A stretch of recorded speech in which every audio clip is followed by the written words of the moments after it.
අයිබෝන් මාරත්තුව ඉවර කරන්නත් අපිට තව ඉතුරුලා තියෙන්නේ එක දවසයි. ඒ නිසා දැන් අපි අලුත් ජීවිතයකට ක්‍රමයෙන් පුරුදු වෙමින් ඉන්නවා සහ ඒ අතුල තුල අපි නැවතත් සාමාන්‍ය මට්ටමින් දේශපාලන ආර්ථික සමාජීය කරුණු වලට මුහුණ දෙමින් ඉන්නවා. දැන් මේ සියල්ලත් එක්ක මේ ගෙවුණු සතිය දිහා පොඩ්ඩක් බලපුවාම ඒක පක්ෂ දේශපාලනය ඇතුළෙත් ඒ වගේම භූ දේශපාලනය ඇතුළෙත් ආර්ථික විශේෂ ක්ෂේත්‍රය ඇතුළෙත් ප්‍රවෘත්ති වලින් පිරුණු සතියක් බවට පත් වෙනවා. ඒ නිසා අපිට අද සටන තුල ඊටාම පුළුල් මාතෘකාවක් යෝජනා කරගනිමින් සාකච්ඡාවට ප්‍රවේශයක් ගන්න පුළුවන්. අපි යෝජනා කරන මාතෘකාව ජනතා ගැටලු සහ දේශපාලන අභියෝග. ඊටාම පුළුල් සාකච්ඡාවක ඉඩකඩ තියෙනවා කියලා විශ්වාස කරමින් තමයි අපි සටන ආරම්භ කරන්නේ. අද අපි සටනට ඊටාම වියත් දේශපාලන චරිත 4කට ආරාධනා කළා. මේ පුළුල් මාතෘකාවට වගකීමෙන් උත්තර දෙන්න. අපි ආරාධනාව බාර ගන්නවා ශ්‍රී ලංකා පොදු ජන පෙරමුණ නියෝජනය කරමින් කොළඹ දිස්ත්‍රික් පාර්ලිමේන්තු මන්ත්‍රී රාජ්‍ය අමාත්‍ය සුසිල් ප්‍රේමජයන්ත මහතා. අයිබන් හැමතුමා ඔබතුමාගේ පැමිණීම පිළිබඳව බොහොම ගෞරවයක්. ඒත් එක්කම සමගි ජන බලවේගය නියෝජනය කරමින් පත් කළ මන්ත්‍රී ඉරාන් වික්‍රමරත්න මහත්මයා අපි ආරාධනාව බාර ගන්නවා. අයිබන් මන්ත්‍රීතුමා. අයිබන්. ඒත් එක්කම ශ්‍රී ලංකා පොදු ජන පෙරමුණ නියෝජනය කරමින් කුරුණෑගල දිස්ත්‍රික් පාර්ලිමේන්තු මන්ත්‍රී රාජ්‍ය අමාත්‍ය ඩී.බී. හේරත් මහතා අපි ආරාධනාව බාර ගන්නවා. අයිබන්. අයිබන්. ඒ වගේම ජනතා විමුක්ති පෙරමුණ නියෝජනය කරමින් කළුතර දිස්ත්‍රික් හිටපු පාර්ලිමේන්තු මන්ත්‍රී වෛද්‍ය නලින්ද ජයතිස්ස මහත්මයාත් අපි ආරාධනාව බාර ගන්නවා. අයිබෝන්. අයිබෝන්. දැන් මේ සාකච්ඡාව තුළ ඔබ වෙනුවෙන් ප්‍රශ්න කරන්න සහ තීරක භූමිකාවේ මැදිහත් වෙන්න අපේ පිරිස සූදානම්. මූලිකවම අදත් තීරක භූමිකාවට අශෝක ඩැස් මහත්මයා සූදානම් වෙනසක් නැහැ. ඒ වගේම මගේ මිත්‍රයින් තුසිත පිටිකල ප්‍රශාන් වටවල කසුන් සමරවීරත් අද හොඳ සූදානමින් ඉන්නවා. අශෝක අපි ප්‍රවේශයක් ලබා ගමු. ඇත්තටම මේ සතිය කොහොමද? දේශන අර මුලින් කිව්වා වගේ හුඟක් ප්‍රවෘත්ති මැවුණු සතියක් කියලා කියන්න පුළුවන්. දැන් පළාත් සභා ඡන්දේ තියයිද තියන්නේ මොන විදියටද අලුත් ආකාරයක් අපි අඳුර ගන්නවද මිශ්‍ර ක්‍රමයටද තියන්නේ මේ පිළිබඳ කැබිනට් මණ්ඩලයේ අවස්ථා දෙකකදී සාකච්ඡා වුණු බව සඳහන් වුණා. තාම අවසාන අදහසක් ඇවිල්ලා නැහැ. නමුත් මේ පිළිබඳ සාකච්ඡාව නැවත මතුවීම වැදගත්. අපි පහුගිය සතියේ දැක්කා ලංකාවේ අධ්‍යාපන ප්‍රතිසංස්කරණ සඳහා වන යෝජනා ඉදිරිපත් කරන්නට ආරාධනා කරනවා. අද අපිත් එක්ක සුසිල් ප්‍රේමචන්ත ඇමැතුමාත් ඉන්නවා. එතුමාගේ විෂය මේක රටක් හැටියට ඉතාමත්ම වැදගත් කාරණයක්. මොකද අපේ අධ්‍යාපන ප්‍රතිපත්තිය අපේ රටක් හැටියට පෞල් හැටියට පුද්ගලයෝ හැටියට හැමෝම අධ්‍යාපනයට ලොකු බරක් තියෙනවා. අධ්‍යාපනයේ දිශානතිය අලුත් සියවසට ගැලපෙන ආකාරයට සකස් කර ගැනීම මේ ඒ සඳහා මොහොත යෝජනා ඉදිරිපත් කරන්න අවකාශය විවෘත කරලා තියෙනවා.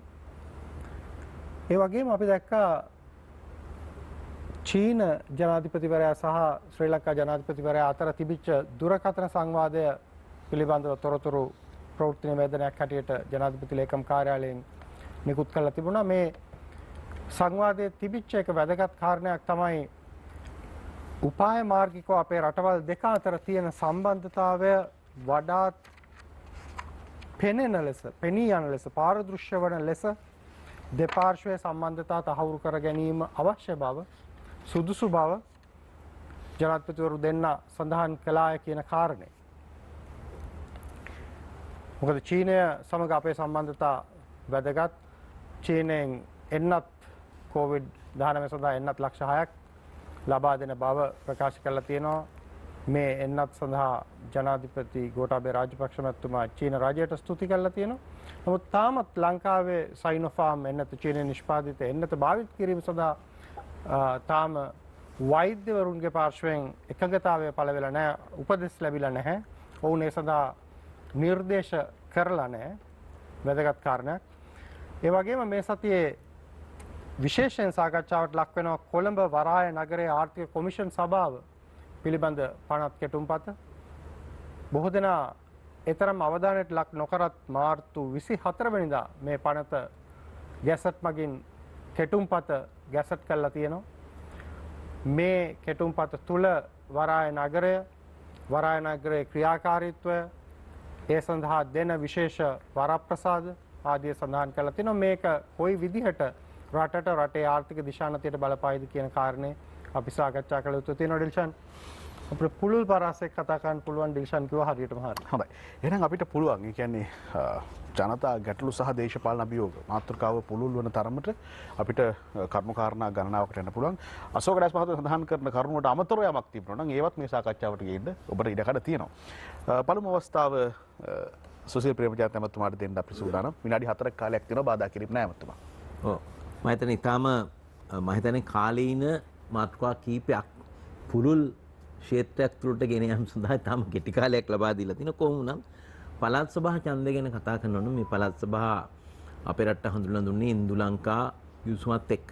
එහි ප්‍රතිඵලයක් හැටියට 1987 පනත ගෙනාව 1988 පළවෙනි පළාත් සභා මැතිවරණය මෙහෙම තියාගෙන ඇවිල්ලා දැන් අවුරුදු 2කමාරකට වැඩි කාලයක් තිස්සේ පළාත් සභා 9ම විසුරුවා හැරලා ඡන්ද නොපැවැත්වී තිබෙනවා. ඡන්ද පැවැත්වීමට නොහැකියාව ඇති වෙලා තිබෙන්නේ ඒ අවස්ථාවේ මිට අවුරුදු 3කට පමණ කලින් පාර්ලිමේන්තුවට ගෙනාවා පළාත් සභා මැතිවරණ නීතිය වෙනස් කිරීමට පනතක්. ඒකම තිබුණා ඒ මැතිවරණ ක්‍රමයේ වෙනස්කම. ඒ කියන්නේ සමානුපාතික නියෝජනය වෙනුවට අනුපාතයට, ඒ කියන්නේ කොට්ටාස පදනම සහ අනුපාත පදනම කියන දෙක 70% තමයි මුල් යෝජනාව.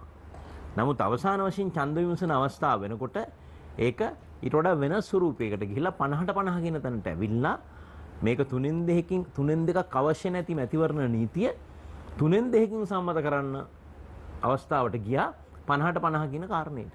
ඉතින් ඇත්තටම 50ට 50 කියන කාරණේ ප්‍රායෝගික නැහැ. නමුත් මේ සිද්ධිය වෙච්ච නිසා අවසාන වශයෙන් උනේ සීමා නිර්ණය පිළිබඳව ප්‍රශ්න ආවා. මේ මැතිවරණ නීති මේ විදිහට වෙනස් වුණා. ඊට පස්සේ මැතිවරණ නීතිය නැවත සංශෝධනය කරන අර අනවශ්‍ය ලෙස 3න් 2 ඡන්දයකින් සංශෝධනය සම්මත වෙච්ච නිසා ඊළඟ සංශෝධනයටත් 3න් 2 අවශ්‍යතාවය කියන කාරණය තමයි මතු පිටට ආවේ. ඒක නිසා කොහොම වුණත් දැන් මේ ඡන්දය පැවැත්ුනේ නැහැ. දැන් මේ පළාත් සභා ක්‍රමය ගෙනාවෙත් ඉන්දු ලංකා ගිවිසුම යටතේ විශේෂයෙන් උතුරු නැගෙනහිර තිබූ ප්‍රශ්නයට පිළියමක් හැටියට මුළු රට පුරා පළාත් 9ක් හැදුනා. ඉතින් විශාල ඉතිහාසයක් තියෙන මේ මැදින් යනකොට කරුණු මම ඒකට කරුණු දක්වන්න. මොකද මම අවුරුදු 5ක් බස්නාහිර පළාත් සභාවේ ප්‍රධාන ඇමතිවරයා හැටියට කටයුතු කරපු නිසා ප්‍රායෝගික තත්ත්වයක් දන්නවා. ඊට පස්සේ නෛතික තත්ත්වයක් අපි දන්නවා. මොකද්ද උනේ කියන කාරණේ ඒ පහුගිය වකවානුවේ පාර්ලිමේන්තුවේ හිටපු නිසා.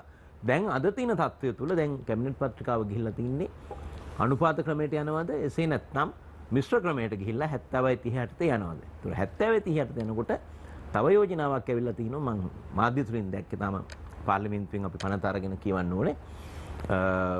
ඒ තමයි දැන් කොට්ටාසයක් තියෙනවා නම් ඒ කොට්ටාසේ එක පක්ෂයකින් අපේක්ෂක 3 දෙනෙක් දාලා.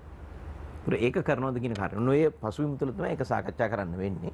ඊළඟ කාරණය තමයි අධ්‍යාපන ප්‍රතිසංස්කරණය. දැන් මේ පිළිබඳව අවුරුදු 2කමාරක පමණ කාලයක් මැතිවරණට පෙර ආතු පවා විද්වතුන් 200කට ආසන්න පිරිසක් විදුහල්පතිවරුන්, ගුරුවරුන්, මහාචාර්යවරුන් මේ ආදි වශයෙන් මේ පිරිසක් කාර්යසාධක බලකා දෙකක් එකතු වෙලා අධ්‍යාපන ප්‍රතිසංස්කරණ ප්‍රතිපත්ති රාමුවක් හදලා තියෙනවා.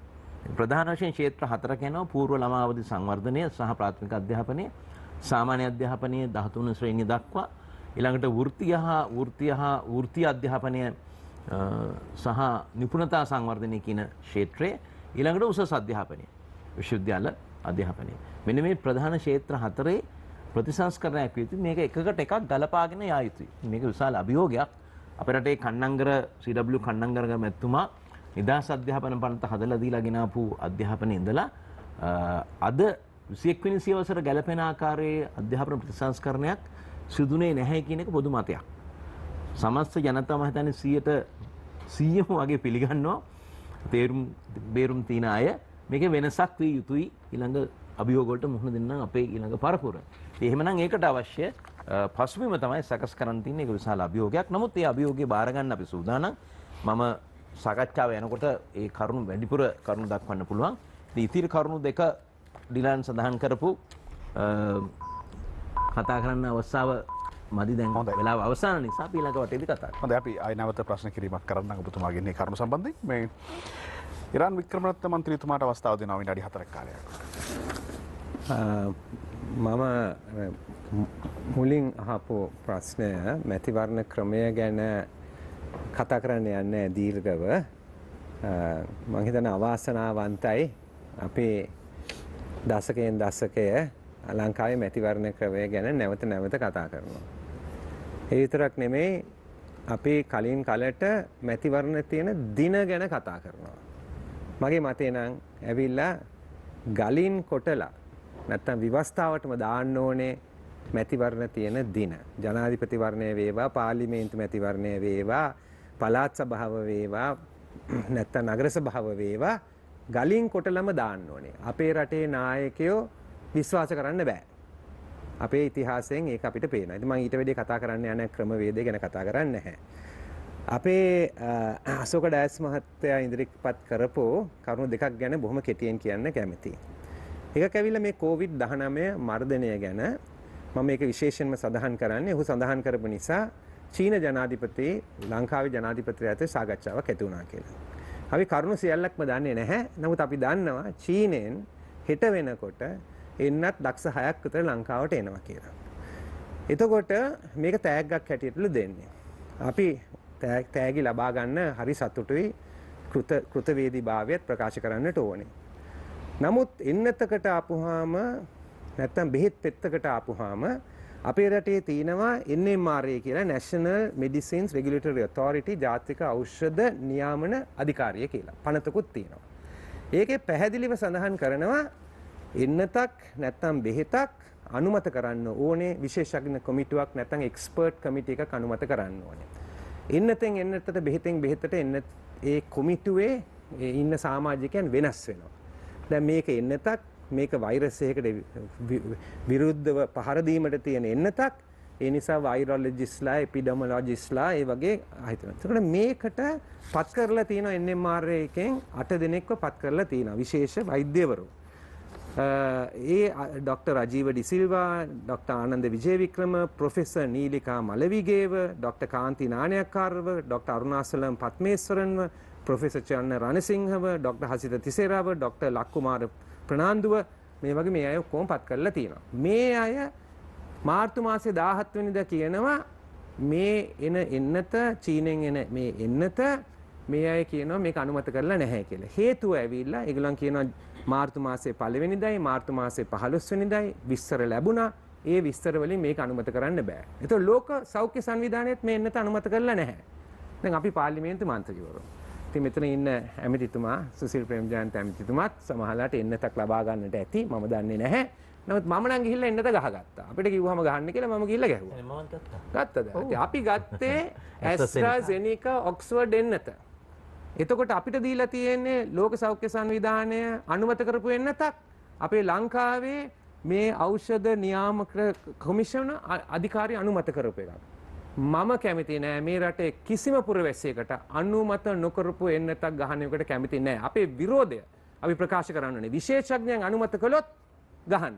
ඒක එක කරුණක්. අනිත් කරුණට ඉක්මනට ගියොත් අනිත් කරුණ ඇවිල්ලා කිව්වා අපේ දැන් අලුත් පනතක් ගෙනලා තියෙනවා කියලා කිව්වා. කොළඹ වරාය නගරයේ ආර්ථික කොමිෂන් සභාව පනතක් ගේනවා කියලා. ඒක කැබිනට් මණ්ඩලයට ගිහිල්ලා දැන් ගැසට් කරලා පාර්ලිමේන්තුවට ඉදිරිපත් කරලා තියෙනවා. ඉතින් මම මුලින්ම කියන්න ඕනේ මේක අධ්‍යයනය කරන්න විශාල කාලයක් තිබුණේ නැහැ. හරිද? නමුත් මේ පනතෙන් පේන විදියට කරුණු තුනක් බොහොම කෙටියෙන් කිව්වොත් එකක් ඇවිල්ලා මේ අධිකාරියේ තියෙන භූමි ප්‍රදේශයේ හරිද? එතන එක නීතියක් ක්‍රියාත්මක වෙනවා රටේ අනිත් තැන්වල තව නීතියක් ක්‍රියාත්මක වෙනවා. ජනාධිපතිතුමා පාර්ලිමේන්තුවට අපම කිව්වේ එක රටයි එක නීතියයි කියලා. නමුත් ඇත්තටම මෙතන නීති දෙකක් තියෙනවා. මේකේ කරුණු මට පස්සේ විග්‍රහ කරන්න පුළුවන්. අනික් එක මෙතනින් කියනවා මෙතන සත්භාවයෙන් ක්‍රියාත්මක කළොත් මෙතන ඉන්න අයට ඒකට ඉන්ඩෙම්නිටි එකකුත් ලැබෙනවා කියලා. මේක සඳහන් වෙනවා. රටේ වෙන කිසිම තැනක එහෙම නීතියක් නැහැ. අනික් එක ඇවිල්ලා මූල්‍ය ගැන කිව්වොත් බැංකු ක්ෂේත්‍රය ක්‍රියාත්මක කරන්න යනවා නම් අපි බැංකුවට බලපත්‍රයක් ලබා ගන්න ඕනේ. මේ භූමි ප්‍රමාණය තුල ක්‍රියාත්මක වෙනවා නම් ලංකාවේ අධිකාරියෙන් බලපත්‍රයක් අවශ්‍ය නැහැ කියලා මේකේ සඳහන් වෙනවා. ඉතින් මේක දිහා අපි අලුතෙන් බලන්න ඕනේ. බොහොම ස්තුතියි ඔබතුමාට. මීළඟ අවස්ථාව රාජ්‍ය අමාත්‍ය ඩී.බී. හේරත් මහතාට.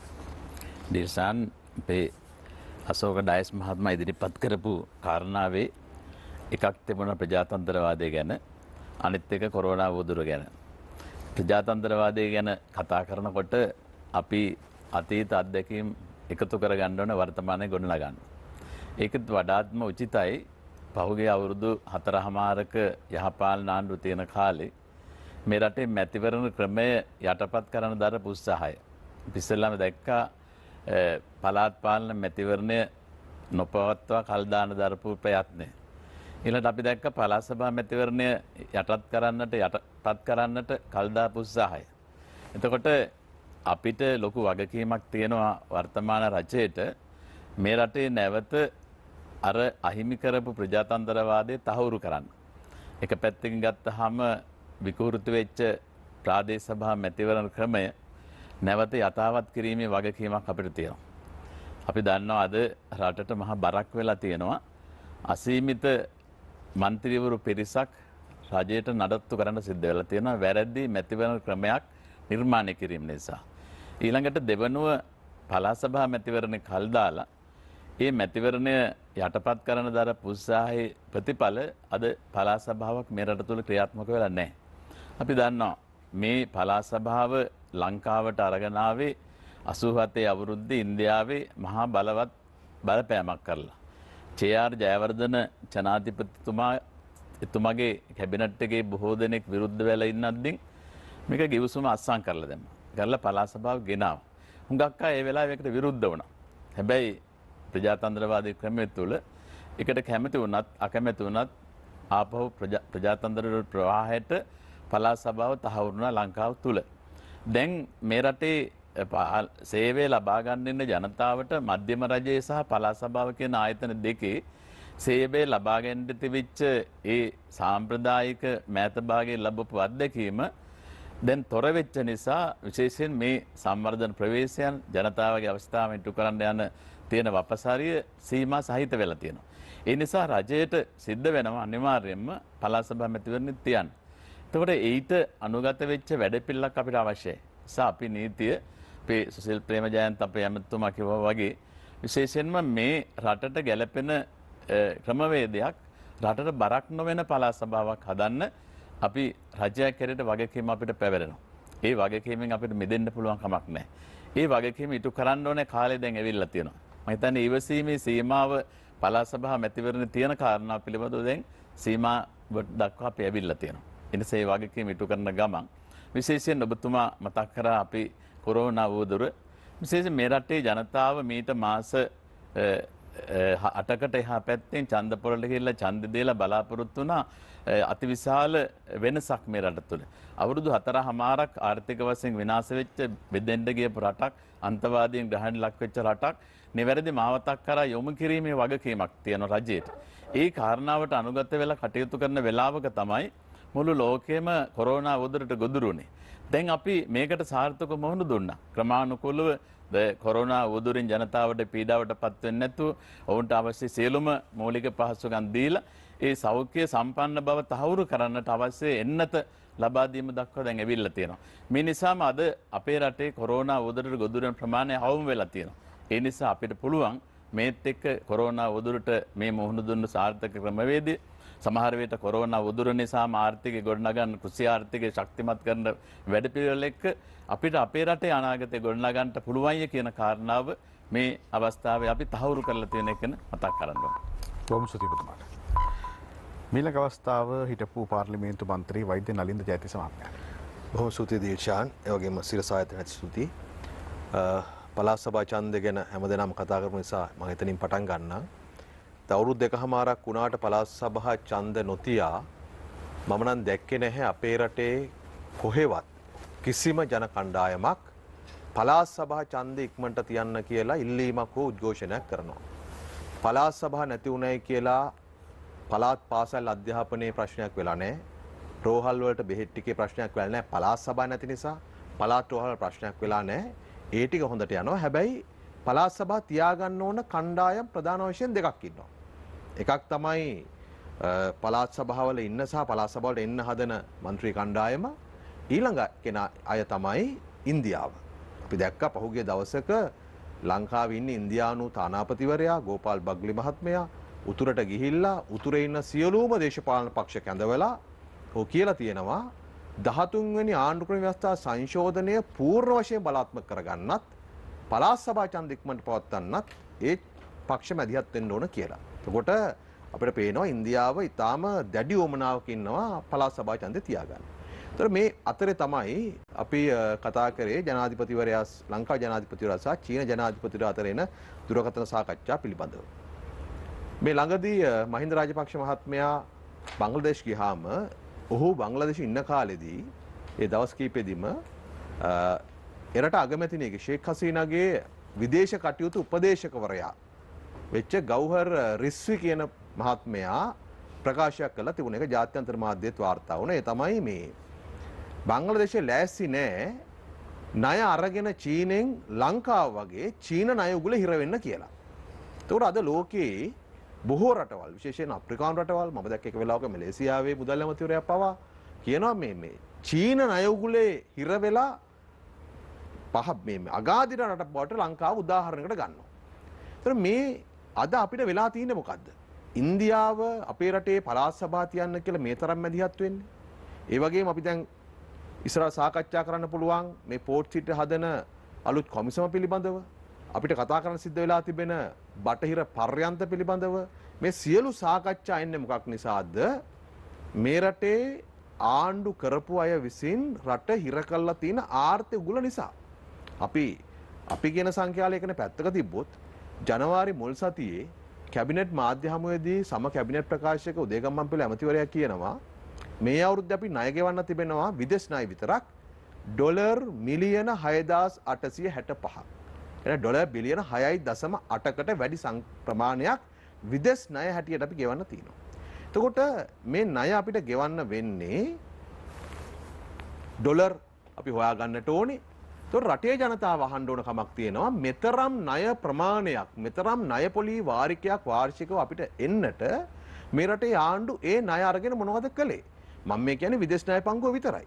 මේ අවුරුද්ද අවසාන වෙනකොට අපිට රුපියල් බිලියන 18600ක ණය කන්දක් එකතු වෙන නියමිත වෙලා තියෙනවා. ඒතර මේ ණය අරගෙන මොනවද කරේ? මෙන්න මේ දැන් මේ අවුරුද්දකට අපිට ඩොලර් බිලියන 6ක් 7ක් 8ක් හොයාගන්න වෙන එකේ ප්‍රතිඵලය තමයි ඉන්දියාවෙන් ඩොලර් බිලියනක් ගන්නට ඉන්දියාව කොන්දේසියටත් වෙන සිද්ධ වෙනවා.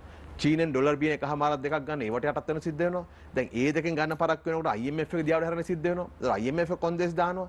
මෙන්න මේ මම හිතනවා මේ ආණ්ඩු විසින් ඒ මොහොතේදී කරන දේවල් පිළිබඳව අපිට විවේචන කරන්න පුළුවන් ආණ්ඩුව පැත්තෙන් ඒ අයට උදම් වනන්න පුළුවන්. නමුත් අවසානයේදී ඇවිල්ලා තිබෙන්නේ මෙවැනි ආකාරයක ගොඩ ඒමට නොහැකි ණය කන්දක අපි හිර කරලා තිනවා. මේ ණය තියෙන දැන් ආර්ථික සීමාව විතරක් නෙමෙයි. ඒ නිසා තමයි මේ අපේ කලාපයේ බලවත් රටවල උගුලට අපි අහු වෙලා තියෙන. එක පැත්තකින් චීනය තමන්ගේ one road one belt සැලැස්ම ලාගෙනකොට ඒකෙත් අපි ගොදුරක් බවට පත් වෙනවා. ඉන්දියාව අර පැත්තෙන් තමන්ගේ නවසාගර මාලා ප්‍රතිපත්තිය ක්‍රියාත්මක කරනකොට ඒකෙත් අපි ගුලක් බවට පත් වෙලා තියෙනවා. අපිට කතා කරන්න පුළුවන් මේකේ අනතුරු පිළිබඳව. මොකද ඒ කියන්නේ ආණ්ඩුයයි ජනාධිපතිවරු අගමැතිවරු මාරු වෙයි. නමුත් මතක තියාගන්න අපට අපේ තියෙන සම්පත් අපේ තියෙන මේ භූ දේශපාලනික පිහිටීම ලෝක බලවතුන් යට කළොත් එහෙම අපිට ගොඩේමක් නැහැ. අපි අවධානය යොමු කරන්න ඕන මම හිතන්නේ විශේෂයෙන්ම මෙන්න මේ කරුණ පිළිබඳව. හොඳයි. බොහොම ස්තුතියි ඔබතුමාට.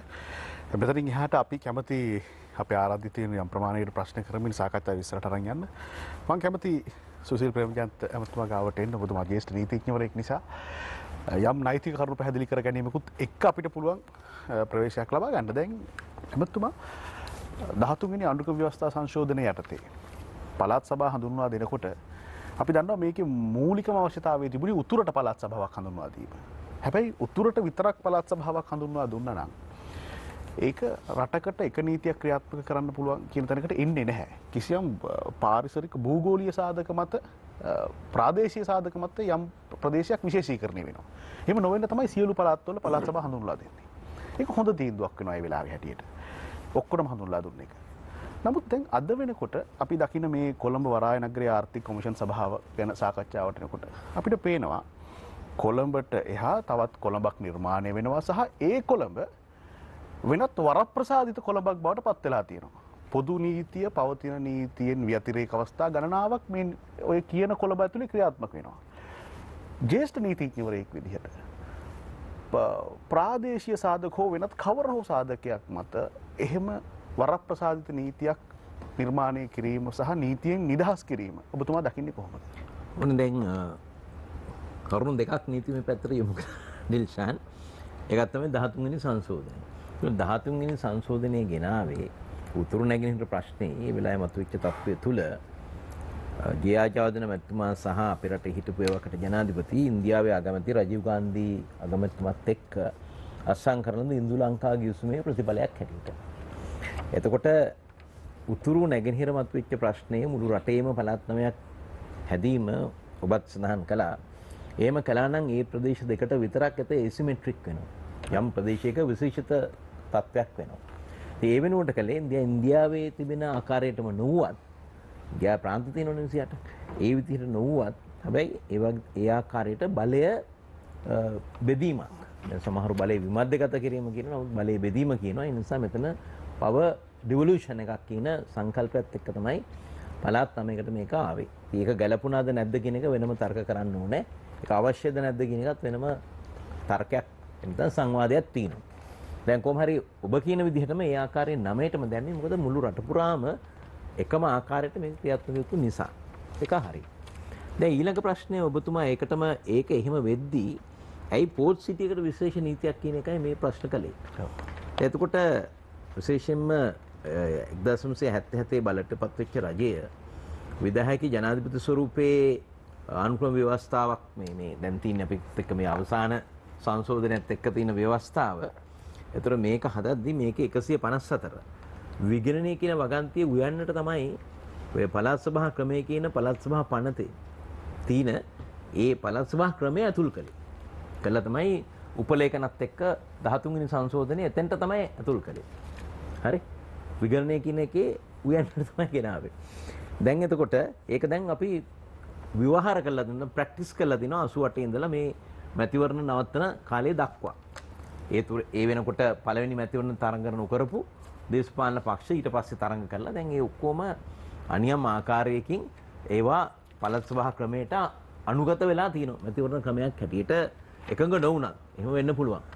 දැන් එතකොට මෙහෙම ආපු එක තමයි ඔය දෙතින්. දැන් හැබැයි ඒකයි මේක අතර වෙනසක් තියෙනවා. දැන් මේ 1977 පත් වෙච්ච රජය 78 ව්‍යවස්ථා ගෙනාවෙන් පස්සේ ප්‍රථම වතාවට අපේ රටේ වෙළඳපොළ ආර්ථිකය තුල වෙනම ෆ්‍රී ට්‍රේඩ් සෝන් එකක් හැදුවා කටුනායක.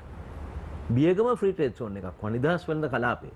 එතකොටත් පනතක් ගෙනාවා නිදහස් වෙළඳ කලාප පනත. ඊට කලින් අපේ රටේ BOI එකක් තිබුණා බෝඩ් ඔෆ් ඉන්වෙස්ට්මන්ට් කියලා එකක් තිබුණේ නැහැ. ඒතර ඒකත් ආවා ආයෝජන මණ්ඩලය කියන එක නීතියක්. ඒ වගේම නිදහස් වෙළඳ කලාප පනතක් ආවා. ඒකේ හරය මං කියනෝනේ නිදහස් කියන එකේ අර්ථය තියෙන මෙන්න මේ විදිහට. නිදහස් කියන්නේ බදුවල නිදහස. භාණ්ඩ ආනයනය කිරීමේදී රේගුබද්දේ නිදහස. කම්කරු නීතියෙන් යම් යම් සීමාවන් දාලා නීතියක් තමයි වෘත්ති සමිති තියන්න බෑනේ නිදහස් වෙළඳ කලාප තුල. කොහෙ තිබ්බත්.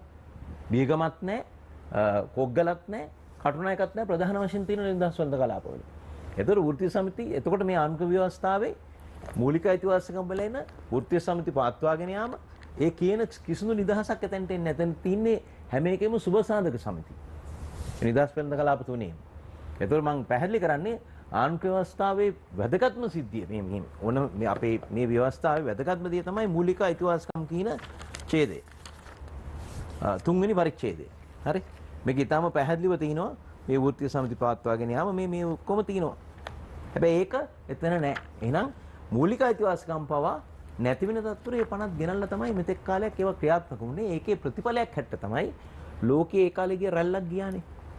ඇමරිකාවේ රොනල්ඩ් රීගන්, මහා බ්‍රිතාන්‍යයේ මාග්‍රට් තැචර් මේ දෙන්න තමයි ප්‍රමුඛව තමයි ලෝකයේ වෙළඳපළ ආර්ථිකය වේව් එකක් හැටියට යනකොට අපිත් ඒකට දැම්මේ. ඉතින් අපේ අයත් ඒක අනුගත වුණා. මොකද ඊට කලින් අවුරුදු 7 දී 73 ආපු ලෝක ආර්ථික අවපාතයත් එක්ක තෙල් මිල ඉහළ යෑම ඕවත් එක්ක අපිට මඤ්ඤොක්ක කන්න සිදු වුණා, බත්තල කන්න සිදු වුණා, පොලිමේ ඉන්න වුණා. ඒ ඔක්කොම වුණා. ඒ පීඩනයත් එක්ක තමයි 6-5ක බලයක් යාජාදන් මෙතුමාට ඒක ගිහිල්ලා. ඒක හැබැයි දැන් ඒක හොඳට තේරෙනවා මේ කොවිඩ් ආවෙන් පස්සේ නේද?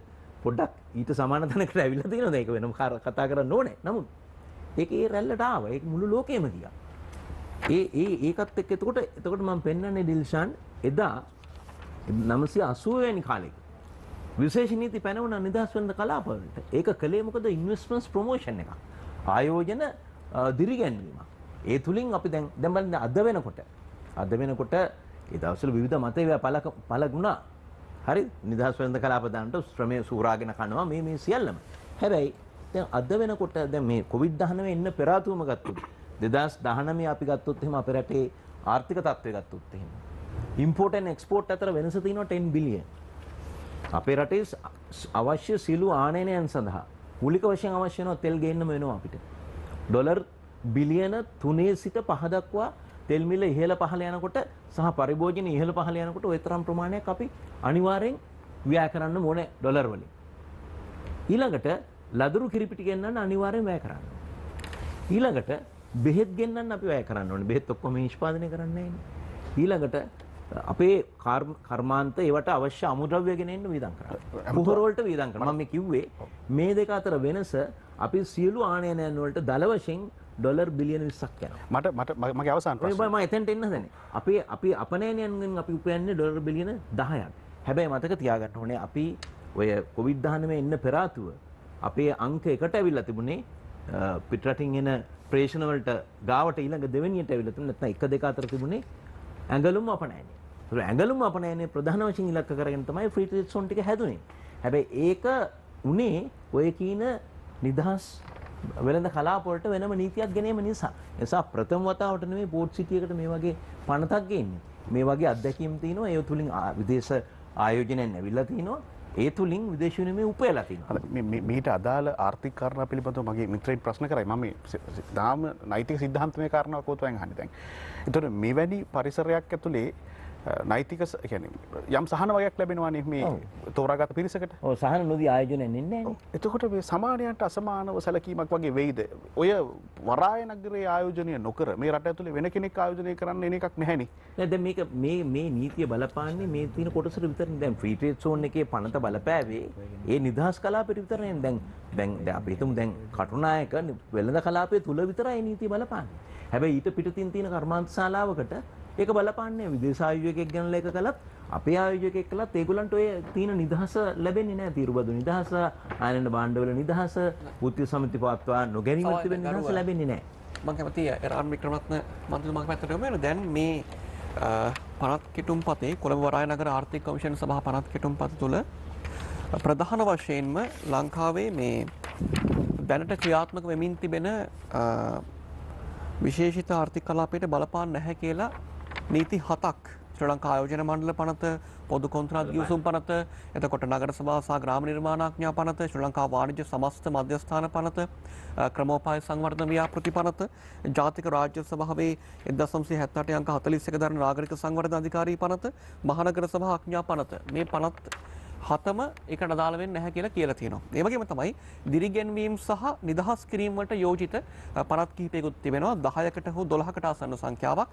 විදේශ විනිමය පනත, ඒ වගේම කැසිනෝ ව්‍යාපාර නියාමන කිරීමේ පනත, දේශීය ආදායම් පනත, එකතු කළ අගේ මත පනත, 2002 සහ 2005 දී සම්මත කළ මුදල් පනත, සුරාබදු විශේෂ විධිවිධාන පනත, රේගු ආඥා පනත, වරාය හා ගුවන් තොරතුරු සංවර්ධන බදු පනත, ශ්‍රී ලංකා අපනයන සංවර්ධන බදු පනත, ඔට්ටු ඇල්ලීම් සහ සූදු බදු පනත, කම්කරුවන්ගේ රක්ෂාව අවසන් කිරීමේ විශේෂ විධිවිධාන පනත, විනෝද බදු පනත. මේ ආකාරයට දිරිගැන්වීම් සහ නිදහස් කිරීමට යෝජිත පනතුත් මෙතන තිබෙනවා මේ පනත් කෙටුම්පත තුල.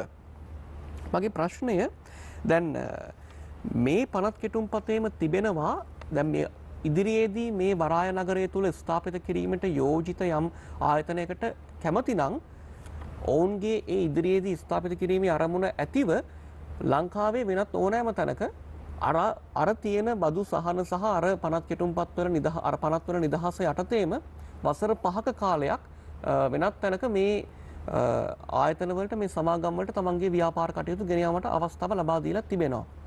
මේක එක්තරා ආකාරයකට දැන් අර කිව්ව සමානයන්ට අසමානව සැලකීම කියන ප්‍රශ්නය මතුවෙනව නේද මෙතනදී? ඇයි මේ එක්තරා තෝරාගත්ත පිරිසකට විතරක් මෙහෙම ලබා දෙන්නේ? බැලු බැලමකට එහෙම තමයි තියෙන්නේ. හරිද? එතකොට දැන් මේ අර කිව්වා වගේ අපේ ඇමතිතුමා කිව්වා වගේ මහ කොළඹ ආර්ථික කොමිසම හැදුවා. GCEC කියලා කිව්වා. Great Colombo Economic Commission BOI එකෙන් ඉස්සලා. ඕක හදනකොට එදා නීති රීති ගෙනකොට ඔය නිදහස දෙනකොට පාරට බැස්සා මිනිස්සු පෙළ ගැස්සෙව්වා. 1980 ජූලි වැඩ වර්ජනය මතක ඇති සමහර වැඩිමල් අයට මතක ඇති. ඕ ඔක්කොම සෙල්ලම් කළා. හරිද? දැන් ඒ පිරිස්මනේ මේක ගේන්නේ. ඒ පිරිස්මයි මේක ගේන්නේ. මේකට විරුද්ධ වෙලා ජනමතයක් රටේ හදලා ඒ පිරිස්ම තමයි මේව ගේන්නේ. මේක පුදුම වැඩක් මේක. ඒක අතකින් බලුවොත් ඉතින් සමහර දේවල් වල වෙනස් වෙන එක හොඳයි. ඉතින් වැරදි මත තියාගෙන හිටියානම්. ඉතින් ඒක ගෙනල්ලා එහෙමම කරගෙන යනවා. එතකොට දැන් ඉස්සලාම මේක කොළඹ වරාය නගරේ කරනකොට ඉඩම් සින්නක්කරයටත් දෙන්න තමයි ගිවිසුම් ගහලා තිබුණේ. ඇත්තටම අපේ රජය ආපුවම අපි වෙනස් කළා. මොකද අපි කිව්වා රජයේ ඉඩම් අපි සින්නක්කරයට දෙන්න ඕනේ නැහැ. රජයේ ඉඳන් ඔක්කොම ලීසින් බදු ක්‍රමයට දෙමු කියලා අපි ප්‍රතිපත්තියකුත් මේ වෙලාවේ හැදුවා. එතකොට මේ අයම හුඟක් වෙලාවට පෙළ ගැහුනේ මොනවටද? හරිද? විදේශ ආයෝජනයට විරුද්ධව, විදේශ ගිවිසුම් වලට විරුද්ධව, අපනයන ආනයන තියෙනවනේ ට්‍රේඩින් ගිවිසුම්, ඒ වලට විරුද්ධව තමයි. හැමදාම අර දේශ ප්‍රේමී මේ දේශ ප්‍රේමී කමිසම ඇඳගෙනනේ කතා කළේ. ඉතින් ඔය දේශ ප්‍රේමී කමිසම අඳිනකොට හුඟක් වෙලාවට අර විදේශ දේවල් වලට විරුද්ධයි, ගිවිසුම් වලට විරුද්ධයි, රට විකුණනවා, ඉඩම් විකුණනවා, බෝල් ෆේස් එකේ ඉඩම ගැන. හැබැයි මේ අය කරනකොට ඒක ඔක්කොම වෙනස්. මේ අය කරනකොට. ඉතින් මගේ මූලික ප්‍රශ්නේ ඇවිල්ලා මූලික මම කියන්න ඕනේ හරිද මොකද්ද මේ ඇත්තටම මේගොල්ලන් කරන්නේ කියන එක තමයි මම මෙතන සඳහන් කරන්නේ. එතකොට මේවා වල දැන් සහනාධාර දෙන්න ඕනේ මම මිතුමයි එකඟ වෙනවා. හරිද හුඟක් කරා. මේ සහනාධාර සාමාන්‍යයෙන් අපි දෙන්නේ මූල්‍යමය සහනාධාර තමයි දෙන්නේ සාමාන්‍යයෙන්. එතකොට ඔය බදු වලින් නිදහස් කරන එක වගේ දේවල් තමයි සාමාන්‍ය හැම රටකම වගේ ඒව දෙනවා. නමුත් නීතියේ ආධිපත්‍ය ගැන අපි ප්‍රවේශම් වෙන්න ඕනේ. මොකද නීතියේ ගැටලුවක් ප්‍රශ්නයක් ඇති වෙන්න පුළුවන්. මට පොඩි තව ප්‍රශ්නයක් ඔයත් එක්ක මතු කරන්න තියෙනවා. දැන් අපිට මතකයි මේ පහුගිය අයවැයේදී මුදල් විශුද්ධීකරණය සම්බන්ධයෙන් එක්තරා යෝජනාවක් ගෙන ආවා.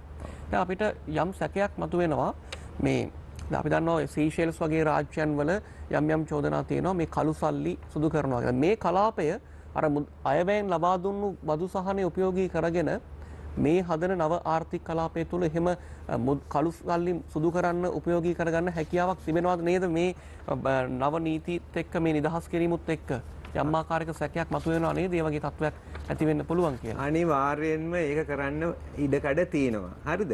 මේකේ සඳහන් වෙනවා 42 සඳහන් වෙනවා. මම මේකයි කිව්වේ බැංකු ගැන මූල්‍ය ගැන කියනකොට විශේෂයෙන්ම දැන් බැංකු පනත ප්‍රකාරවනේ ශ්‍රී ලංකාවේ මූල්‍ය කටයුතු සිදු වෙන්නට ඕනේ. එහෙමනේ.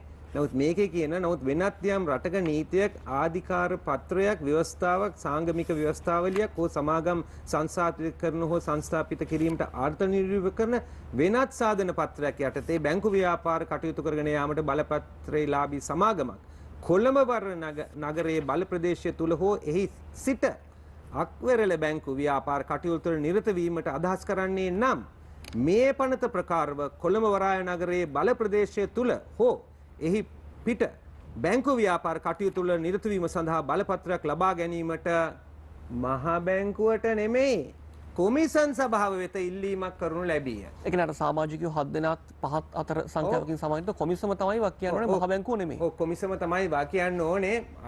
ඔය එකට පත් කරනකොටත් මම දැම්මම කියන්නම් අපේ රටේ පුරවැසියන් දාන්න කියලා. දැම්මම මම කියනවා අපේ රටේ පුරවැසියන් දාන්න. විදේශිකයන් දාන්න එපා. මගේ මතේ නම් ද්විත්ව පුරවැසියන් දාන්නත් එපා කියන එකයි ඕවා වලට. ඇයි රන් නැමතුමා එතකොට මහ බැංකුව අධිපති අර්ජුන මහින්දන් පත් කරනකොට ඔය කට කොහෙද තිබ්බේ?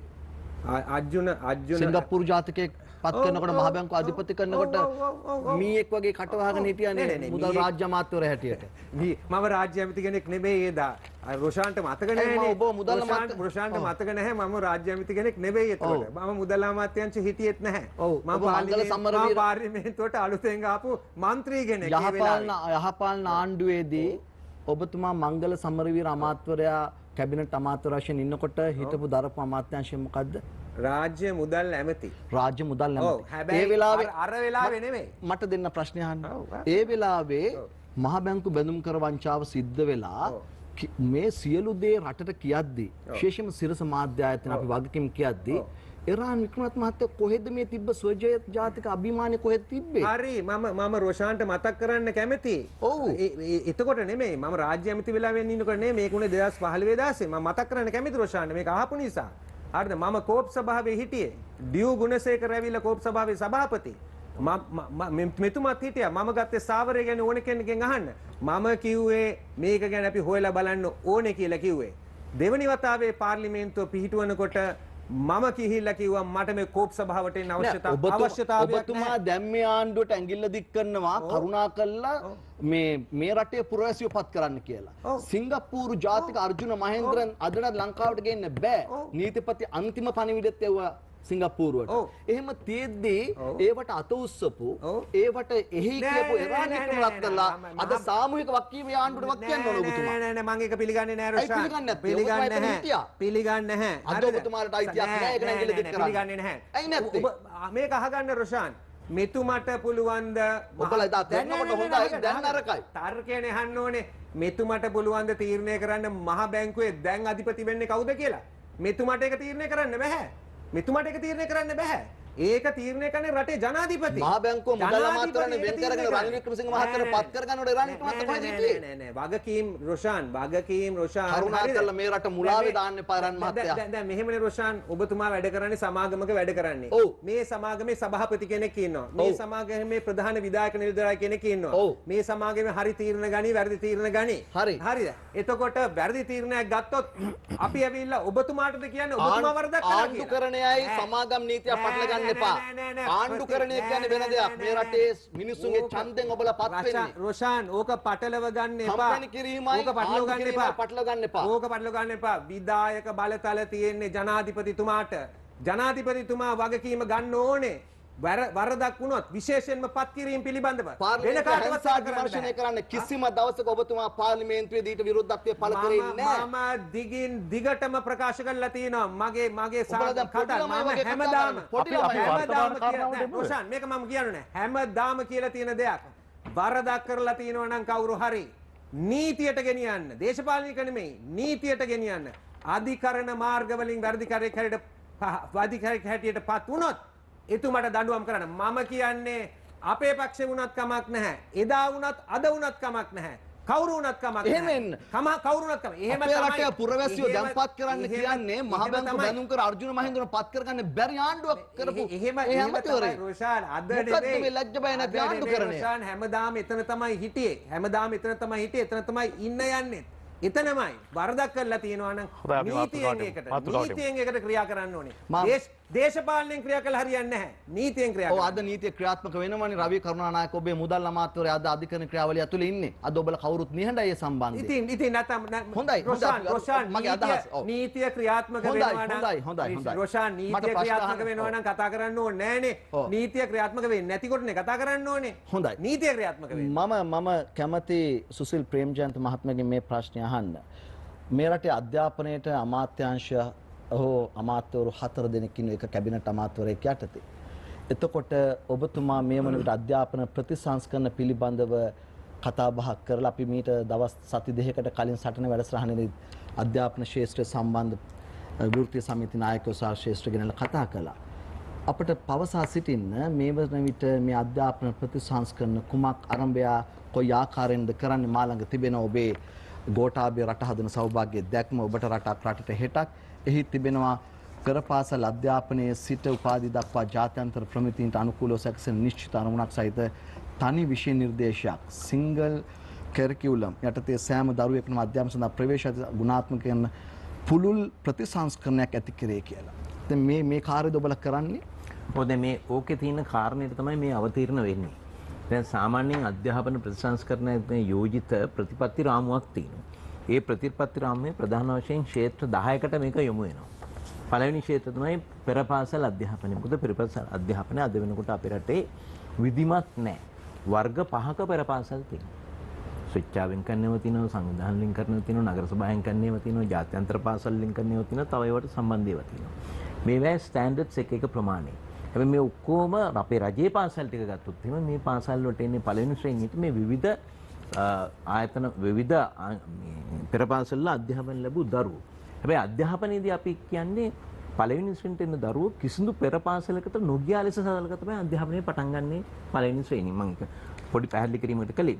ඊළඟට මේකේ අවශ්‍ය වෙනවා ඇඩ්මිනිස්ට්‍රේටිව් රිෆෝම්ස් දැන්ට තින්නේ පළාත් 9ක් තියෙනවා.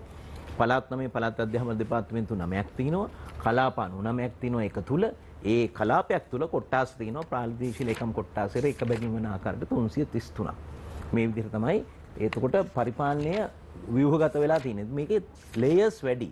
ඕනෑම මැනේජ්මන්ට් එකකදී කළමනාකරණයකදී නියෝග ක්‍රියාත්මක කිරීම හෝ ඒවා ක්‍රියාත්මක කිරීමේදී මේක අර හයරාකිකල් පිරමිඩ් එක තියෙනවනේ. ඒකේ ලේයර්ස් අඩු වෙන තරමට තමයි මේක කාර්යක්ෂම කරන්න පුළුවන්. ඒ නිසා මේකේ දැන් එක සෑහෙන කාලයක් වෙනවා මේ ව්‍යුහය තියලා ඒ ව්‍යුහය වෙනස්කම් කරන්න අවශ්‍යයි කියන කාරණේ. ඊළඟේ කරිකුලම් රිෆෝම්ස්. ඒ කියන්නේ මේ කරිකුලම් එක විෂය නිර්දේශවල තියෙනා වූ වෙනස්කම්. මොකද දැන් අපි උදාහරණයක් වශයෙන් ගත්තොත් ලෝකයේ රටවල් මේනට 86කට වැඩි ප්‍රමාණයක් විශේෂම සංවර්ධ රටවලුත් එක්ක අසලස් ඉන්දියාවක් තියෙනවා, සිංගප්පූරු තියෙනවා. මේ වගේ රටවල් STEM education දැන් STEAM education එකට ගිහිල්ලා තියෙනවා අවුරුදු 15කට පෙර. science, technology, engineering, arts, mathematics කියන මේ පහ. හැබැයි තාම අපි ඒක මේ විධිමත් ආකාරයට සිදු වෙලා නැහැ. ඒ නිසා මේක තුල මේ ප්‍රතිසංස්කරණය තුල එකක් තියෙනවා. ඊළඟට health first සෞඛ්‍යයට ප්‍රථම ස්ථානය දෙන්න ඕනේ කියන කාරණේ තියෙනවා. මොකද අද සමීක්ෂණ වලින් පැහැදිලි වෙලා තියෙනවා මේ පාසල යන දරුවන් අතර පවා අප ප්‍රසිද්ධ ඩයබටික් කියන තත්ත්වය 120කට වැඩි ප්‍රමාණයකට ගිහිලා තියෙනවා. ඊළඟට ගන්නා වූ ආහාර දැන් මම අධ්‍යාපන මැදිහත් ඉන්නකොට මීට අවුරුදු ගණනාවකට පෙර 2005 10 දී යාපු චක්ලේඛනය ක්‍රියාත්මක වුණේ නැහැ විදිහට ඊට පස්සේ. මොකද කැන්ටින් වල පිටි සහිත ආහාර වලකින්න ඕනේ කියන කාරණේ ඒක ඉතා පැහැදිලිව තියෙන. ඒක GM එක පවා මේ ඒ ගැන කතා කරලා තිබුණා. මම උදාහරණයක් කිව්වේ. ඊළඟට අද පාසල් වල මේ සරඹ නැත්නම් PT කියන එක ඇත්තෙම නැහැ. සම්පූර්ණ විභාග කේන්ද්‍රීය මතක ශක්තිය මත දක්ෂයා තෝරා ගැනීමේ ක්‍රමවේදයක දැන් අපි යම් ප්‍රමාණයකින් හිටිය මම හිතන්නේ ડોક્ટર මේ නලින් තිස්ස ඊට පස්සේ නිසා අපේ කාලෙන් පස්සේ නිසා සම්පූර්ණ මේ කාරණේට තමයි මැදිහත් වෙලා තිබුණේ. ඉතින් අද දරුවෝ එහෙමයි. අද දරුවන්ට ඔප්ෂන් එකකුත් නෑ. අර බාස්කට්ස් වලින් ගන්න විෂය විතරයි. දැන් දුර පළාත් වල දරුවන්ට තියෙන්නේ කලා විෂයන් ටික විතරයි. තාක්ෂණ විෂයන්, විද්‍යා විෂයන්, ගණිත විෂයන් වලට තියෙන ප්‍රවේශය තාම අඩුයි. ඉතින් ඒවා පිළිබඳව පරීක්ෂණ කළා. ඊළඟට මේ 1000+ නැෂනල් කියන්නේ මේ ජාතික පාසල් හදනවා කියන කාරණේ ජාතික මට්ටමේ පාසල් 1000කට වැඩි ප්‍රමාණයක් නිර්මාණය කරන අවුරුදු දෙකකදී ද්විතීක පාසල් 3000ක් නිර්මාණය වෙනවා. ඒ වටා ප්‍රාථමික පාසල් පොකුරු හැටියට නිර්මාණය වෙනවා. ඊළඟට මේකේ තියෙනවා ප්‍රොෆෙෂනල් ඩෙවලොප්මන්ට්. ඒ කියන්නේ අපි බලාපොරොත්තු වෙනවා ලබන අවුරුද්දේ ඉඳලා. දැන් අපි සාමාන්‍යයෙන් විද්‍යාපීඨ වලට ගන්නේ මේ උසස් පෙළ අර අනිත් පන්ති වල උගන්වන අපේ ගුරුවරු ඩිප්ලෝමා ධාරීන් හැට අවුරුදු 3ක පාඨමාලා සහ ගුරු පුහුණුවත් එක්ක විද්‍යාපීඨ 19ක. හැබැයි දැන් ඕකෙම කියලා තිනවා අපි මේවා විශ්වවිද්‍යාල තත්ත්වයට ගේනවා. එතකොට අපි මින් ඉදිරියට අවුරුදු 3ක උපාධිය සහ අවුරුද්දක ටීචින් ප්‍රැක්ටිස් එකත් එක්ක B.Ed උපාධියක්. Bachelor of Education, Primary, Maths, Science මේ ආදියට එනකොට උපාධිධාරියෙක් තමයි අපි හැම දරුවෙකුටම ලැබෙන්නේ ප්‍රාථමිකයේ ඉඳලා ඉහළ පන්තිය දක්වාම. එතකොට වෘත්තීය මට්ටමේ ගුරුවරයෙක් තමයි අපි මේ පීඨ වලින් එළියට එන්නේ ඉදිරි කාලේදී. දැන් ඉන්න අයත් අපි මේ මට්ටමට ගෙනෙන්න කටයුතු කරනවා. ඊළඟට bridging with the vocational education වෘත්තීය අධ්‍යාපනයත් එක්ක මේක ගලපන්න ඕනේ. 6 වෙනි ශ්‍රේණියේ සිට මග පෙන්වීමක් කරනවා. 9 ශ්‍රේණියේදී assessment එකක් එනවා. එතෙන්දී තීන්දුව කරන්න පුළුවන් vocational training පැත්තට ගිහිල්ලා lateral entry එකකින් Unitec වැනි තාක්ෂණයට යනවාද කියන එක. දැන් වෙලා තියෙන්නේ වෘත්තීය අධ්‍යාපනයට දරුවෝ යන්නේ O level කරලා එක්කෝ එතනින් වැටෙලා නැත්නම් O level යන්තමින් පාස් වෙලා A level ඇවිල්ලා අවුරුදු 3ක් 4ක් විතර කාලය නාස්ති කරලා තමයි වෘත්තීය අධ්‍යාපනයට යන්නේ. ඒතකොට ඒ දරුවන්ට පවා වෘත්තීය අධ්‍යාපනයත් එපා වෙනවා. ඒ නිසා ඊට වඩා ලෝකේ වෙනත් රටවල කරන මාර්ගෝපදේශයත් එක්ක යන්න. ඊළඟට promotion of distance education. දැන් බලන්න දැන් දුරස්ථ අධ්‍යාපනය කියන එක අද කොච්චර වැදගත් වුණාද COVID-19ත් එක්ක අනපේක්ෂිත තත්ත්වයේ තුල. ප්‍රශ්න ගණනාවක් ආවනේ. මොකද අපේ රටේ connectivity එක නැහැ. තාමත් towers හදනවා.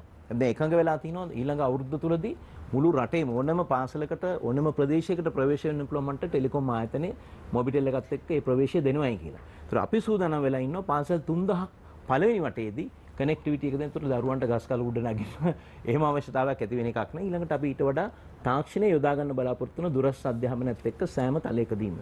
ඊළඟට higher education උසස් අධ්‍යාපනය. දැන් බලන්න අපිට උසස් අධ්‍යාපනයේ අපි ක්ෂේත්‍ර කීපයකට යන්නේ. කලා විෂය ධාරාව, විද්‍යා විෂය ධාරාව, එතකොට විද්‍යාවේ යනවා වෛද්‍ය, ඉංජිනේරු සහ අනිත් ඒවා. මට ඔබේ පැහැදිලි කියන ප්‍රමාණවත් මට හරස් ප්‍රශ්න කිහිපයක් අහන්න කෙටි පිළිතුරු ලබා දෙන්න. එතකොට නවෝදයා පාසල්, ඉසුරු පාසල්, ද්විතීක පාසල්, පොකුරු පාසල්, පළාත් සභා පාසල්, ජාතික පාසල්, ජාත්‍යන්තර පාසල්, අර්ධ රාජ්‍ය පාසල්. මේ තමයි මේ රටේ තියෙන අධ්‍යාපනයේ විකෘතිය. මේ විකෘතිය හදන්න හිටපු කැබිනට් අධ්‍යාපන අමාත්‍යවරයෙක්, අද රාජ්‍ය අමාත්‍යවරයෙක්. අමාත්‍යාංශ 4ක් ප්‍රතිපත්ති රාමුගත කරලා තිබෙනවා. කවදද මේවා ස්ට්‍රක්චර් කරන්නේ? ඔව් මම ඉස්සෙල්ලාම කියන්නම් මේ මේවා ස්ට්‍රක්චර් කරන්නේ කවදද? නෑ මම ඉස්සෙල්ලාම කියන අර අමාත්‍යාංශ 4ක් තියෙනයි කැබිනට් අමාත්‍යාංශයක් යටතේලා කැබිනට් අමාත්‍යාංශ නෑ ඒක නෙමෙයි මට අවශ්‍යතාව. මගේ ප්‍රශ්නය මේක ස්ට්‍රක්චර් කරන්න කවදද? ඔබතුමාගේ මේක ස්ට්‍රක්චර් වෙනවා මේක විකාරයක්. මේ අපි ඉන්නේ 2021. ඔව් 2021 ඉඳලා මේක ස්ට්‍රක්චර් වෙනවා. මම කියන්නම් පාසල් වර්ග තියෙනවනේ අද ඒක තමයි මම කිව්වේ. නවෝදයා පාසල්, ඉසුරු පාසල්, ද්විතීක පාසල්, පොකුරු පාසල්, පළාත් සභා පාසල්. ඔයිට අමතරව ඔබතුමාටත් තේරුම් ගන්න බැරි වර්ගීකරණයක් මෙතන තියෙන්නේ. මොකද්ද? මෙතන තියෙනවා මේ type 3 school. දැන් type 3 කොහොම ඔබතුමා බලයි මේ මොනවද කියලා. type 2 පාසල් කියලා තියෙනවා. 1C පාසල් තියෙනවා, 1AB තියෙනවා. දැන් type 3 කියලා කියන්නේ primary 1-5. ඒක දන්නේ මේ ක්ෂේත්‍රේ ඉන්න අය විතරයි. ඔබටත් ප්‍රශ්නයක් වෙන්න පුළුවන්. ඔය නොදන්න කාරණේ මම කිව්වා type 2 කියන්නේ එකේ සිට සමහර ඒවා 9 නවතිනවා 11 නවතිනවා ඊළඟට මේ 1AB කියලා 1C කියලා කියන්නේ විද්‍යා විෂය ධාරාව නැතුව කලා වාණිජ්‍ය විතරක් උසස් පෙළ තියෙන ඒවා ඊළඟට 1AB කියන්නේ එක්ක 113 වෙන්න පුළුවන් 613 වෙන්න පුළුවන් හැබැයි උසස් පෙළ විෂය ධාරා සියල්ලම තියෙනවා විද්‍යා විෂය ධාරාවත් එක්ක දැන් මේකම විකෘතියන්නේ කියන්නේ මුළු ලෝකේම මේක ඔබේ ප්‍රතිසංස්කරණ වලට අනිවාර්යයෙන්ම මේ ප්‍රතිසංස්කරණ ඔබ කියු ප්ලෑන් එකේ නෑ ඒක නෑ මෙහෙමනේ දැන් ඒවා ප්‍රතිපත්ති රාමුව දැන් ඒක අපි ඉදිරිපත් කරලා තින්නේ මේකට අදහස් වෙනවා මේකේ ප්‍රධාන වශයෙන් වෙනවා පාසල් වර්ගීකරණය විධිමත් වෙනවා ප්‍රයිමරි 1-5 ඊළඟට සෙකන්ඩරි එක බෙදෙනවා ජූනියර් සෙකන්ඩරි සීනියර් සෙකන්ඩරි මුළු ලෝකෙම තියෙන ඔය ක්‍රම 1-5 ඊළඟට 6 9 10 11 12 13 සීනියර් සෙකන්ඩරි ඔය කොටස් තුන තියෙන. ඒතර හරි ලේසි ගුරුවරුන් ස්ථානගත කිරීමත් ලේසි. හොඳයි. එතකොට සමායන් මම ඉවරම කරන්න.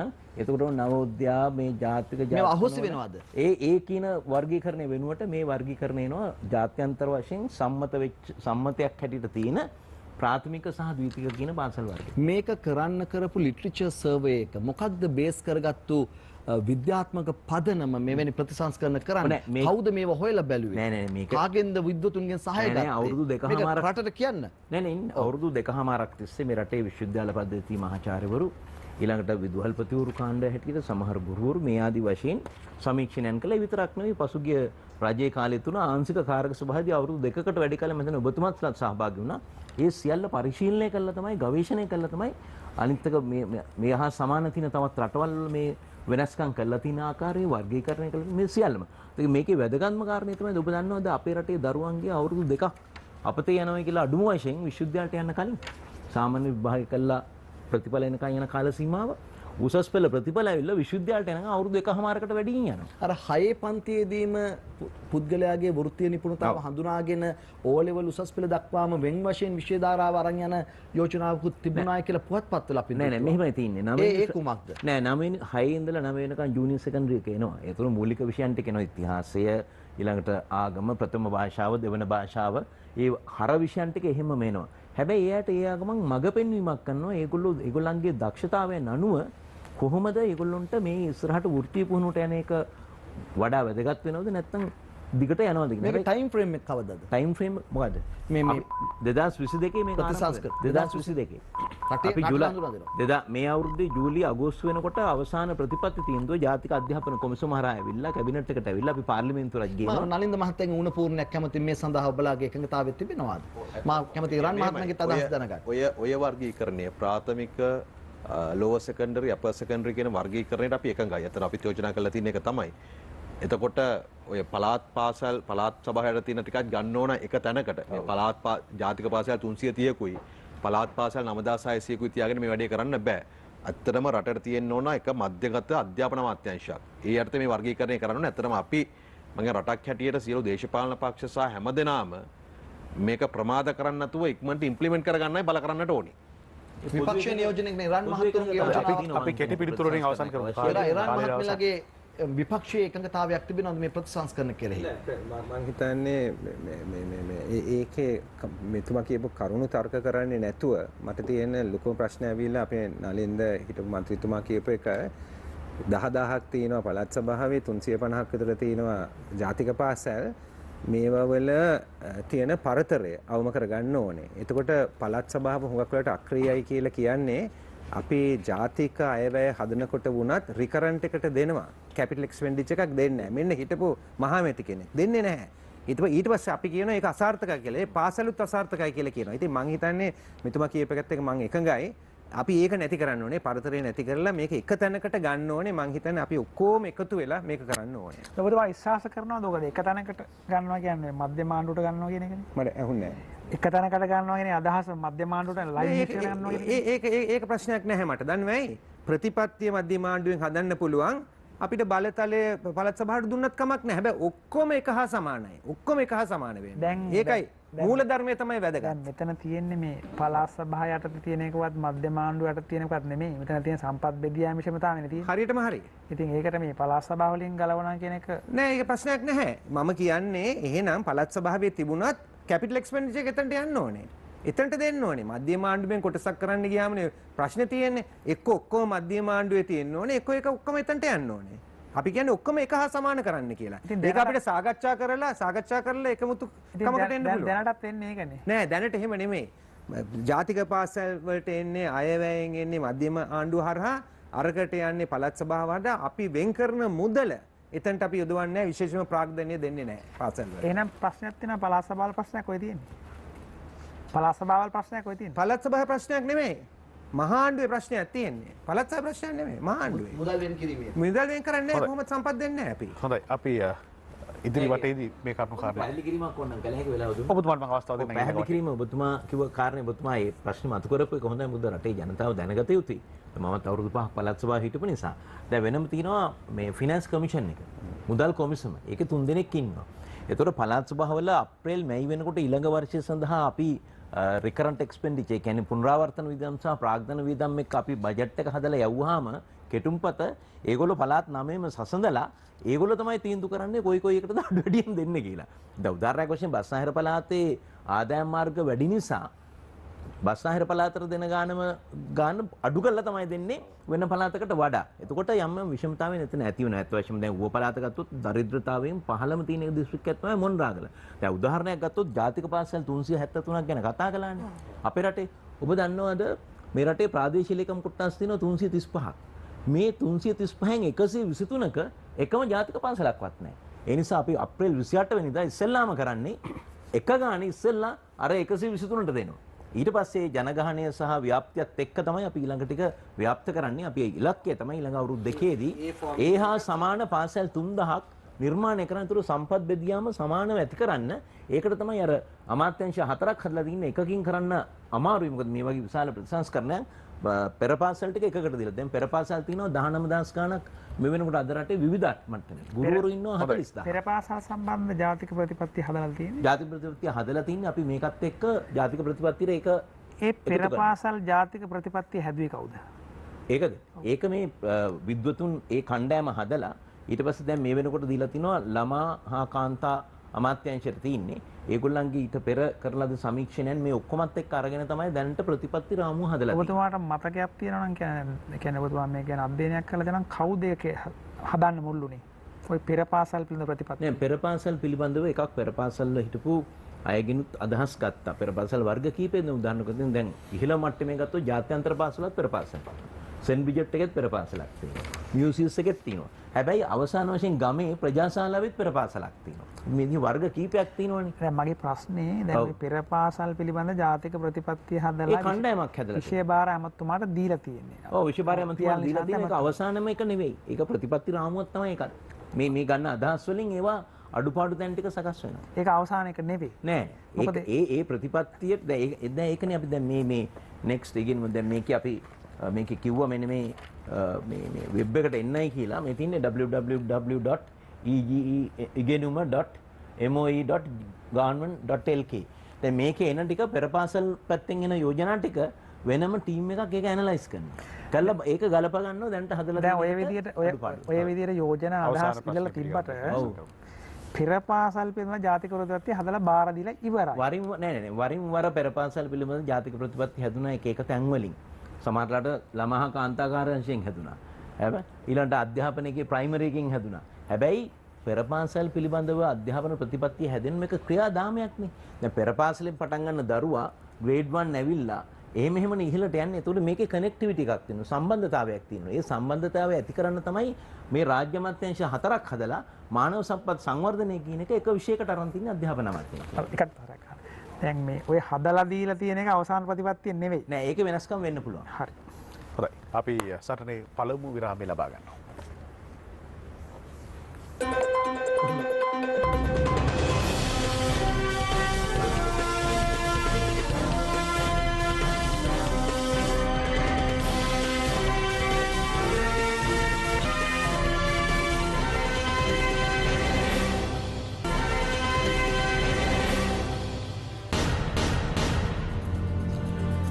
ඔබ නැවතත් සරණ දේශපාලන සංවාදය සමග විවිධ ආණ්ඩු ජාතික ප්‍රතිපත්ති හදනවා සහ හදන්න උත්සාහ කරනවා. හැබැයි ආණ්ඩු මාරු වෙනකොට ඒ ප්‍රතිපත්ති මාරු වෙනවා. එතකොට ඒවා ජාතික ප්‍රතිපත්ති කියන ප්‍රශ්නය අපිට කාලෙක ඉඳලා තියෙනවා. නමුත් අපි ජාතික ප්‍රතිපත්ති බලාපොරොත්තු වෙනවා. මේ සියල්ලත් සමගින් තමයි අපි අද සාකච්ඡා විශ්ලේෂණයට අරන් යන්නේ.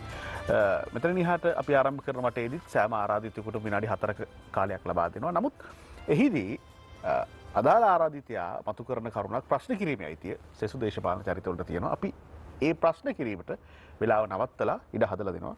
නැවතත් අවස්ථාව ලැබෙන්නේ සුසිල් ප්‍රේමජයන්ත ඇමතුමාට. ඔබ අර ජාතික ප්‍රතිපත්ති ගැන කතා කරන විශේෂයෙන්ම අධ්‍යාපනයේ ජාතික ප්‍රතිපත්ති ඉතා වැදගත් වෙනවා. ඔබ කන්නංගර මැතිතුමාගේ නිදහස් අධ්‍යාපන පනතත් එක්ක ආපු වැඩපිළිවෙල ඉස්සරහට එීමේදී පාසල් පවරා ගැනීම එක වෙච්ච ප්‍රධාන වෙනසක් 1961 පනත අනුව 62 වෙච්ච. එතකොට පාසල් රජයට පවරගත්තා කොටසක් ඉතුරු වුණා. එතකොට උපකෘත පාසල් කියලා ආධාර ලබන අනිත් ඒවා තිබුණා. හැබැයි 80 දශකයෙන් පස්සේ සමාගම් නීති අර්ථ ලියාපදිංචි කළා තමයි ජාත්‍යන්තර පාසල් ඇති වෙලා තින්නේ. ඒක නියාමනය කිරීමටත් මේ වෙනකොට ජාතික අධ්‍යාපන කොමිසම දැන් වැඩ පටන් අරගෙන තිනවා. දැන් ජාතික අධ්‍යාපන කොමිසම නිර්මාණය වුණේ අතුලම්මුල්ලි මැතිතුමා එදා ඉද්දැද්දී මේ රටේ අතන ප්‍රාමාණික විද්වතෙක් නෙතුමා ඔක්ස්ෆර්ඩ් ඉඳලා ආපු අපි මම පිළිගන්න විද්වතෙක්. එතකොට එතුමා මේක දුර දැකලා එතුමා මහ පොළ ශිෂ්‍යත්වය ඇති කළා වගේ වෙළඳ ඇමතිවරයා හැටියට එතුමා ඇති කළා ජාතික අධ්‍යාපන කොමිසම. ජාතික අධ්‍යාපන කොමිසමට තමයි පැවරුනේ මේ ජාතික අධ්‍යාපන ප්‍රතිපත්තීන් සකස් කිරීම සහ අවුරුදු 4කට වතාවක් සමීක්ෂණයන් කළා. ඒවැ ප්‍රතිඵල හැටියට යම් යම් නිර්දේශන දෙනවා කොහොමද වෙනස් වෙන්නේ කියලා. දැන් විෂය නිර්දේශන අපේ දැනට තියෙන තත්ත්වය තුළ හැම අවුරුදු 8කට වතාවකම විෂය නිර්දේශන වෙනස් වෙනවා. දැන් උදාහරණයක් වශයෙන් ડોક્ટર නලින්ද දැන් මම කලේ විද්‍යා විෂය ධාරාව උසස් පෙළට ඒ කාලේ මේ කෙමිස්ට්‍රි ෆිසික්ස් බොටනි සුවොලොජි කලේ. හැබැයි ඊට පස්සේ වෙන ක්ෂේත්‍ර වලට ගියා. හැබැයි අපි කරනකොට රසායන විද්‍යාවට තිච්ච ආවර්තා වගුව නෙමෙයි ඔබතුමන්ලා කලේ. හරි එදා අපි කරපු ප්‍රැක්ටිකල්ස් ටික දැන් තිබුණේ නැහැ. ඒ විදිහට වෙනස් වුණා. ඒතකොට මේ අවුරුදු 8කට වතාවක් මේ සර්කල් එක යන නිසාම තමයි අර මේ පේපර්ස් දෙකක් ඇවිල්ලා ප්‍රශ්නේ මතුනේ. හැබැයි දැන් එහෙම නොවෙන්න තමයි කටුනේ. මම කියන්නේ මේ අධ්‍යාපන විෂයමාලා වෙනස් වීම වගේ දේවල් සහ 72 අර NCG HNC විභාග ඇවිල්ලා ඒක නැවතුන ඊළඟ ආණ්ඩුවේදී. හොඳම උදාහරණයක් ඔබ කියපු එකට. එසේ නොවීම සඳහා තමයි අතුලම්මුල්ලි මැතිතුමා අර ජාතික අධ්‍යාපන කොමිසම ඇති කළේ. නමුත් දැන් ප්‍රශ්නේ තියෙන්නේ එහෙම වුණාට ඒකේ ඒගොල්ලෝ නිර්දේශ ඉදිරිපත් කළාට දැන් උදාහරණ වශයෙන් ඇඩ්මිෂන් පොලිසි එක පාසලට ඇතුළත් කරගැනීමේ ප්‍රතිපත්තිය. ඕක චක්ලේඛනේ වෙනස් වෙනවා ඔයාලට අවුරුදු කීපෙන් කීපෙට.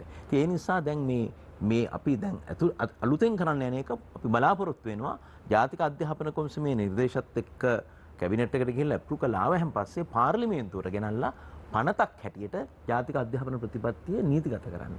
එතකොට කවුරු හරි රජයකට ඒක වෙනස් කරනවා නම් අවශ්‍ය වැඩිපුර ඡන්ද සංඛ්‍යාව අරගෙන මිසක් ඒක වෙනස් කරන්න බෑ. එතකොට මම හිතනවා මෙවර අපිට පුළුවන් වෙලාවක සමස්ත පාර්ලිමේන්තුවේම මගේ නම් ඉලක්කය ඒක මේ අධ්‍යාපන ප්‍රතිසංස්කරණයට දායකත්වය අරගෙන සියල්ලාගේම එකඟතාවයෙන් මේ ප්‍රතිපත්තිය මේ හඳුන්වා දීම.